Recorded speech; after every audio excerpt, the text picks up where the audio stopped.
आज का वचन जब आप सुनेंगे ना, आप अलग खुशी से भर जाएँगे कि जॉय से आपकी आपकी छाती चौड़ी हो जाएगी यीशु मसीह के नाम में कि सच में मुझे भी ऐसे बनना है करके। आमीन। तो एक ऐसे व्यक्ति के बारे में, मेरे दादा दानिय्येल के बारे में आपको मैं बताने आया हूँ। हालेलुया! दानिय्येल, जो आपने नाम सुना होगा, जो सिंह की मान से छुड़ाया गया था। तो क्या था उसके महान बनने के पीछे का रीज़न? आज मैं वो आपको बताने आया हूँ। 5 चीज़ें दानिय्येल में थी जिसके कारण से वो महान बना था। आपको पता है? हालेलुया! मैं आपको बताने के लिए आया हूँ। तो प्लीज़, अगर आप नए हैं ना, चैनल को सब्सक्राइब कीजिएगा, औरों के साथ शेयर कीजिएगा। और आप मुझे नहीं सुन रहे हैं, अगर आप ऐसा करते हैं तो आप ये मत सोचिएगा आप मुझे बढ़ा रहे हैं। मुझ में इतनी योग्यता, मुझ में इतनी काबिलियत नहीं है कि मैं प्रभु का काम कर सकूँ। ये पवित्र आत्मा का, मेरे प्रभु का प्रेम, उसका अनुग्रह है कि मैं आपके सामने वचन को बता पा रहा हूँ। हालेलुया! तो आप मुझे नहीं सुन रहे हैं, आप वर्ड ऑफ गॉड को सुन रहे हैं, आप पवित्र आत्मा को सुन रहे हैं। मेरा ऐसा विश्वास और अंगीकार है यीशु मसीह के नाम में, अगर मेरी कोई इच्छा है तो ख़त्म हो जाए, मेरे मुख से एक भी ऐसा वर्ड ना निकले जो आपके लिए हानि का कारण हो। मेरे मुख से वही निकले जो पवित्र आत्मा मेरे अंदर रहता है, जो बात करना चाहता है, सिर्फ़ मेरे मुँह से वही निकले यीशु मसीह के नाम। आमीन। मेरा अंगीकार है, जब आप सुनेंगे आप सेम नहीं रहेंगे। आमीन। कोई अंगीकार कर सकता है तो प्लीज़ अंगीकार कीजिएगा अपने लिए। तो मैं आपके लिए पढ़ रहा हूँ दानिय्येल 1 अध्याय, उसका 1 से लेकर के आप पूरा पढ़िएगा 21 पद तक के। मैं आपके लिए 1 से लेकर 4 पद तक के पढ़ूँगा। 1 पद में ऐसा लिखा, यहूदा के राजा यहोयाकीम के राज्य के तीसरे वर्ष में बेबीलोन के राजा नबूकदनेस्सर ने यरूशलेम पर चढ़ाई करके उसको घेर लिया। इसका इतिहास आप अच्छे से पढ़िएगा, आपको समझ में आएगा कि इसका इतिहास क्या था और क्यों चढ़ाई हुई थी। लेकिन वो एक अलग सब्जेक्ट है, वो एक अलग टॉपिक है, लेकिन मैं आपको जो बताने हूँ आप वो सुनिए। तब परमेश्वर ने, दूसरे पद में, तब परमेश्वर ने यहूदा के राजा यहोयाकीम को परमेश्वर के भवन के कई पात्रों सहित उसके हाथ में कर दिया, और उसने उन पात्रों को शिनार देश में अपने देवता के मंदिर में ले जाकर देवता के भंडार में रख दिया। तब उस राजा ने अपने खोजों के प्रधान अस्पनज को आज्ञा दी कि इज़राइली राजपुत्रों और प्रतिष्ठित पुरुषों में से ऐसे कई जवान को ला जो निर्दोष, सुंदर और सब प्रकार की बुद्धि में प्रवीण और ज्ञान में निपुण और विद्वान और राज मंदिर में हाजिर रहने के योग्य हो, और उन्हें कसदियों के राज्य और कसदियों के साथ भाषा की शिक्षा दे। आमीन। हालेलुया! तो देखिए, एक टाइम था, एक राजा थे नबूकदनेस्सर, और यह, हालेलुया, राजा यहोयाकीम के राज्य में, ठीक है, एक नबूकदनेस्सर राजा हुए थे जिन्होंने चढ़ाई करके वहाँ पर चीज़ों को कब्जा किया था, लोगों को कब्जा किया था, ठीक है। तो जब कोई राजा लड़ाई जीतता था ना किसी राज्य को, किसी चीज़ों को, तो सिर्फ वहाँ की चीज़ों को कब्जा नहीं करता था, वहाँ का सब कुछ, वहाँ के लोग, वहाँ की स्त्रियाँ, वहाँ के बच्चे, वहाँ का सब कुछ वो कब्जा कर ले, सारे उसके अंदर में आ जाते थे। तो ये सब कुछ हुआ। जब तीसरे और चौथे पद को पढ़ते हैं तो उसका एक नौकर अब मैं नौकर बोलता हूँ, सिंपल सी भाषा में हम चलते हैं, ठीक है। सिंपल सी भाषा में चलते हैं तो उसने अपने एक नौकर को आदेश दिया कि भाई, हमारे राज्य को चलाने के लिए कुछ ऐसे पुरुषों को ला, प्रतिष्ठित हो, जो प्रतिष्ठित हो, और राजपुत्रों को ला। हालेलुया! जो थोड़े नामचीन हो। और क्या लिखो, जवानों को ला, कहा जवानों को, मेरे जैसे जवानों को, एकदम आत्मा से भरे हुए, प्रार्थना से भरे हुए, पवित्र आत्मा की बुद्धि से, समझ से, ज्ञान से, पराक्रम से भरे हुए। आमीन। यीशु मसीह के नाम में आप भी अंगीकार कीजिए, मैं पवित्र आत्मा से, आराधना से, उसकी स्तुति से, उसके तेज से, उसके पराक्रम से भरा हुआ हूँ करके। आमीन। आप विश्वास कीजिए, अंगीकार कीजिए, होगा, होगा, डेफिनेटली होगा। ना बल से, ना शक्ति से, वचन में लिखा, उसकी आत्मा के द्वारा। आमीन। तो आत्मा हमारे अंदर है। पहला कुरिन्थियों 3:16 स्पष्ट करता है कि उसकी आत्मा मेरे अंदर है। आमीन। आपके अंदर भी मैं विश्वास करता हूँ, मैं क्लेम भी करता हूँ। आमीन, आमीन, आमीन, आमीन। अंगीकार कीजिए, आपके घर में, आपके बच्चों में, आपकी पवित्र आत्मा है, आपके पति में, आपकी मिनिस्ट्री में पवित्र आत्मा है, और रहता है, और चलता है, और फिरता है, यीशु मसीह के नाम में। आमीन, आमीन, आमीन। तो सुनिए, जब यहाँ पर चुना गया दानिय्येल को, दानिय्येल क्यों महान हुआ था, अब हम उसमें आते हैं। दानिय्येल क्यों महान किया गया था, यहाँ पर देखिए स्पष्ट कहा गया। जब राजा को चुनना था तो उसने कुछ शर्तें रखी कि ये बातें इन लोगों में होनी चाहिए। तो पहला देखिए, निर्दोष। 4 पद को मैं पढ़ रहा हूँ। पहला दानिय्येल 1 अध्याय, उसका दानिय्येल की किताब 1 अध्याय 4 पद, जो निर्दोष हो। तो निर्दोष होना परमेश्वर के हाथों में होता है क्या? नहीं। उत्पत्ति की किताब में अगर आप जाकर के पढ़ो तो प्रभु जब हमारी दादी ने, जो महान दादी थी हवा नाम की, जिस कारण से आज मैं ज़िंदा हूँ, अगर वो नहीं खाती तो शायद पता नहीं क्या होता। हालाँकि उसने खा ली, हम आ गए। उसने खा ली, फिर हमारे दादा, जो महान दादा थे आदम, उन्होंने भी खा लिया। पत्नी का प्रेम है भैया, आज पत्नी के प्रेम में बहुत सारे लोग कुछ-कुछ खा लेते हैं, और जहाँ नहीं जाना चाहिए वहाँ भी जाते हैं। हालेलुया! तो ध्यान दीजिएगा इस मैटर को। पति पत्नी खास करके, चाहे आप किसी उम्र दराज के हों, आप, हो सकता है मेरी शादी नहीं हुई है, लेकिन मेरे को समझ है कि शादीशुदा लाइफ क्या होती है, ये कैसे है, तो वो पवित्र आत्मा ने दिया है। आमीन। और देगा भी, बढ़ूँगा मैं इस चीज़ में। हालेलुया। आने वाले समय में अच्छे शादीशुदा लोगों को सिखाऊँगा मैं कि कैसे जीवन जिया जाता है, वो प्रभु के अनुग्रह से होगा। आमीन। तो देखिए निर्दोष, वहाँ पर क्या फल खाया तो भले और बुरे का ज्ञान हो गया। तो निर्दोष रहना अब प्रभु के हाथ में नहीं था, हमारे हाथ में था। तो पहला रिक्वायरमेंट क्या रखा? जो निर्दोष हो। दूसरा, सुंदर हो, मेरे जैसे चमकते एकदम। हालेलुया। प्रभु का धन्यवाद, उसने मेरे को सुंदर बनाया है। और दूसरा, सब प्रकार की बुद्धि में प्रवीण। हालेलुया। सुलेमान जैसे सब कुछ पता था उसको, महाज्ञानी था, प्रभु ने दिया था। वो पढ़ के नहीं हुआ था, ठीक है, प्रभु ने दिया था। हालेलुया।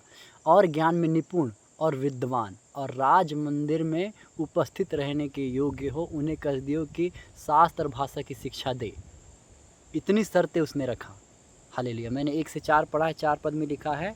5-6 शर्तों को यहाँ पर राजा ने रख दिया। क्या? निर्दोष, सुंदर और सब प्रकार की बुद्धि में प्रवीण, और ज्ञान में निपुण, और विद्वान, और राज मंदिर में हाजिर होने के योग्य। इतनी शर्तें उसने रखा। अब इसमें ढूंढना है। इस वचन को जब मैं मनन कर रहा था ना, मैं पलंग में लेटे लेटे भी सोचा, बैठे बैठे भी सोचा, अगर मेरे को आज मेरे गांव में जाकर के मेरे बारे में पता करे तो क्या बताएंगे लोग। हालेलुया। मैं सोच रहा था इसको, ठीक है। मेरे घर में जाकर के अगर मेरे को पूछे कि कैसा लड़का था, कैसा है करके मेरे बारे में हिस्ट्री निकाली जाए, तो थोड़ी देर के लिए तो मैं बोला कि कहानी तो प्रभु बहुत डेंजर है करके। हालेलुया। क्योंकि मेरे को ऐसा विश्वास नहीं, कन्फर्म है कि मैं सबसे खतरनाक और सबसे ज़्यादा बिगड़ा हुआ या सबसे ज़्यादा 3rd क्लास का लड़का था। प्रभु की दया ने, उसकी आत्मा ने पटक पटक के दो के बदल डाला। हालेलुया। आज मैं खुश हूँ प्रभु के साथ। हालेलुया। मेरे साथ प्रभु है, मेरे लिए काफ़ी है। हालेलुया। तो देखिए, ये निर्दोष था। तो अब किसी को निर्दोष साबित करना है भैया, तो उससे थोड़ी ना जाके मेरे से आके पूछोगे कि भैया तू कैसा है, मैं तो बोलूँगा मैं तो 1 नंबर आदमी हूँ करके। हालेलुया। मैं बहुत अच्छा लड़का हूँ करके मैं अपनी भलाई बताऊँगा। मेरी मम्मी से जाके पूछोगे, बोलेगी मेरा बेटा तो 1 नंबर एकदम शेर है, पवित्र आत्मा से भरा हुआ है। तो मेरी मम्मी मेरी बुराई नहीं बताएगी, वो मेरी भलाई बताएगी। हालेलुया।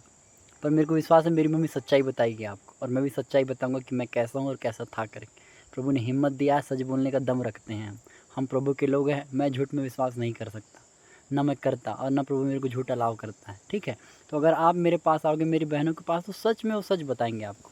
हालेलुया। लेकिन अगर हमको किसी के बारे में पता करना है तो हमको इतने जल्दी सेटिस्फेक्शन नहीं होता है, यार सच बोल रहा है, तो हम गांव में जा कर के पता करते हैं, आजू बाजू में पता करते हैं, उसके दुश्मनों से पता करते हैं कि सच में क्या है करके। तो जब पता किया गया होगा दानियल के बारे में, तो लिखा निर्दोष, हालेलुया, सुंदर, और ये सारी क्वालिटियाँ उसमें पाई गई। तो देखिए 6 पद में और 7 पद में यहाँ लिखा, उनमें से जो ये क्वालिटी थी या फिर रिक्वायरमेंट थी जो राजा ने रखा था, ये कहाँ मिली? उनमें यहूदा की संतान, यहूदा के शेर हम भी हैं। आमीन। तो यहूदा की संतान से चुने हुए दानियल, हनन्याह, मिसाएल और अजर्याह नामक यहूदी थे। हालेलुया। जो सदरक, मेशक, अबेदनगो कहलाए थे। दानियल बेलशस्सर कहलाए थे। तो ये लोग का सिलेक्शन वहाँ पर हुआ। तो कैसे हुआ? वो थे इस लायक। हालेलुया। माँ से पूछो, बाप से, जिससे चाहे पूछ लो, उनमें क्वालिटी थी। तो आज मैं, आप मसीह में जो भी लोग हैं, क्या हम में ऐसा जीवन है कि अगर कोई ढूंढे, अगर किसी को लड़का ढूंढना है, किसी को लड़की ढूंढना है, ब्याह करने के लिए, मिनिस्ट्री देने के लिए, जो भी करने के लिए, तो हम मसीह भाई बहन का जीवन क्या दानियल मेरे दादा के जैसा है कि हम पे कोई आकर के टिक सके, ठहर सके, हमारा चुनाव हो सके? आज ये हमारे हाथों में है। हालेलुया। प्रभु को सबको पवित्र रखना रहता है, एक बार में वो सबको बदल देता। हमारी इच्छा डिपेंड करती है, अगर आपकी इच्छा प्रभु के साथ चलने की, तभी ये काम होगा। हालेलुया। तो मेरा विश्वास है कि आज आपको समझ में आए कि दानियल महाल कैसे बना था। तो अगर हमको ऊपर आना है, कहीं कुछ करना है, कुछ पाना है, किसी लड़की के लिए सिलेक्ट होना है, किसी लड़के के लिए सिलेक्ट होना है, किसी बाप के लिए, किसी माँ के लिए सिलेक्ट होना है, किसी चर्च के लिए, कहीं सेवा करने के लिए, किसी मंच के लिए, हीलिंग करने के लिए सिलेक्ट होना है, तो यीशु मसीह के नाम में हमारे जीवन को ऐसा बनाना पड़ेगा कि हम चुने जाएं। हालेलुया। मेरे को और एक गवाही याद है परमेश्वर के दास अय्यूब की, कि प्रभु ने जब पूरी पृथ्वी में दृष्टि की तो अय्यूब एकमात्र एक ऐसा व्यक्ति था जो प्रभु के अनुग्रह में चलता था, जो हालेलुया वैसे धर्मी जीवन जीता था। तो क्या आप और मैं ऐसे जीवन नहीं जी सकते? मेरा विश्वास है मैं जी रहा हूँ, आप भी जिएंगे, मैं और बढ़ूँगा, मेरा विश्वास है इस जीवन में। हालेलुया। और एक दिन मेरा अंगीकार, मेरी प्रार्थना है कि हम सब मसीह भाई बहन प्रभु के नज़र में इतने आदर योग्य होंगे, जब हम स्वर्ग पहुँचेंगे, सच में बोलेगा, वो देखो मेरा बेटा आदित्य आ रहा है करके, वो मेरी बेटी आ रही है करके, ये देखो इन्होंने मेरे लिए सेवा की है, इन्होंने पतरस जैसे, पौलुस जैसे, यीशु मसीह जैसे सेवा की है करके। दानियल जैसे रहे हैं ये, अय्यूब जैसे रहे हैं करके हमारी गवाही हमारा प्रभु देगा। हालेलुया। तो आप सबसे रिक्वेस्ट है जो भी इस वचन को सुन रहे हैं, हमको ना हमारे हाथ में है हम कैसे रहें। तो अगर हम परिवार हैं तो हमारे गाँव में हमारा नाम होना चाहिए, यार इस घर में लड़ाई झगड़ा नहीं होती है, इस घर में प्रार्थना होती है, ये लोग अलग हैं।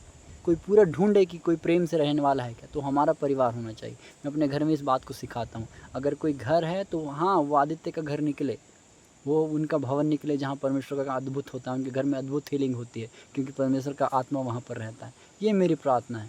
अगर कोई ढूंढे तो मेरी माँ, मेरी बहन, मेरी आने वाली फ्यूचर पार्टनर अगर प्रभु ने रखा है तो ये सब लोग ऐसे हो कि हमको लोग वो कर सके, क्या चुन सके, हमारी गवाही को दे सके, अय्यूब के समान, दानियल के समान।